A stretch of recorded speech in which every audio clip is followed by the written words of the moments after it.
Today, you're going to learn all about Freud's ideas and why he thinks children have a sexual drive. I've read a lot of philosophy and this is really interesting. Why did he think that a child is in love with his parent? You will find out in just a bit. Good day guys, this is Fast Philosophy and today we are going to talk about one of the most influential psychologists in the history of mankind, Freud. Subscribe so you don't miss anything and let's just jump into it. Sigmund Freud was a nerve doctor from Austria and the founder of Psychoanalysis. He was born in 1856 in a quiet town called Freiburg, now located in the Czech Republic. From a young age, he became an atheist, even though his family was Jewish, and due to an economic crisis in 1857, his father's business was declared bankrupt, and the family had to eventually move to Vienna. There, he studied medicine, but soon enough, he could go to Trieste, where he would research the sexual reproductive systems of eels. And in 1881, he became a doctor in medicine. Even though he wasn't a very warm father, Freud had 6 children with his wife, Martha Bernays.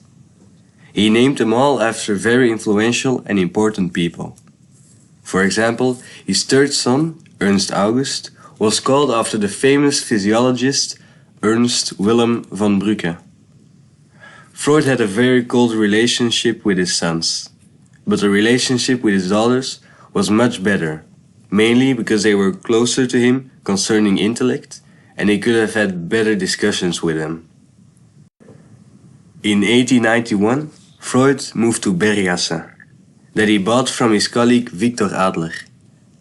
He would continue to live there for 47 years, until he had moved to England because of the Nazis. He died in London in 1983. Now let's talk about his work. First, let's talk about his theories of the unconscious. Freud's theory of the unconscious is very deterministic, which means that he believes that people don't have control over how they behave or who they are. This means that there is an explanation for behavior, and that all behavior has a cause. Whether that will be trauma or just a person's genes doesn't matter. This is what led Freud to put so much value on dreams and obsessive behavior. But more importantly, this would mean that free will is an illusion and that we are controlled by hidden mental processes we aren't aware of. His reasoning behind all this is that the principle of causality requires those mental states to exist, and because there isn't anything in the conscious mind that would be able to cause such obsessive behavior. Instincts are also very important to Freud. According to him, they are the main motivating force in the mental realm. There are a lot of instincts, but Freud states that you can divide them into 2 groups. The eros instincts, or the life instincts, are all the preserving and erotic instincts, and the thanatos instincts, which are all the instincts that have to do with aggression, self-destruction and cruelty. So it is wrong to say that Freud contributed all human action to sexual motivation, because he said that there are also thanatos instincts. But what Freud did say is that sexual desires control man from birth, and that sexual drive is the main motivator in adulthood.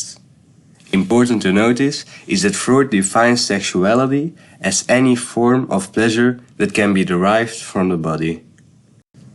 Now, let's talk about what Freud called the infantile sexuality. This theory of infantile sexuality is part of a much broader theory of development that had its origins in Breuer's idea that trauma in your childhood can have a massive negative impact on your later life. Freud divides the first years of childhood into different phases of sexuality. In all these phases, the infant searches for bodily pleasure. First, you have the oral phase. In this phase, babies will try to get this pleasure from sucking things. This can be their thumb, or a pacifier. The next stage is the anal stage. In this stage, the infant gets a lot of pressure from defecating. And in the next stage, the phallic stage, the child develops interest into its own sexual organ and the parent of the opposite sex. And it also develops hatred for the parent of the same sex. This is what we call the Oedipus complex.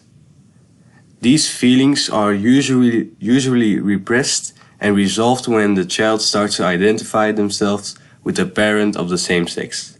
However, after the age of 5, the child's sexual drive is less pronounced until puberty. Then the hormone starts rushing. Freud's views on this led him to make a treatment for such disorders. This is Freud's famous psychoanalysis. What a person with a mental disorder has to do during psychoanalysis is simply lay down and talk about his earliest fantasies, thoughts, and traumas. The person had to lay down with the therapist out of sight, so that he would be completely focused on his own mind. And the therapist tried to go as deep into the unconscious mind as possible.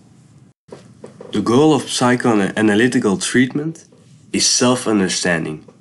You want to know which problems you have and which unconscious forces may motivate you, so you and your therapist can search for solutions.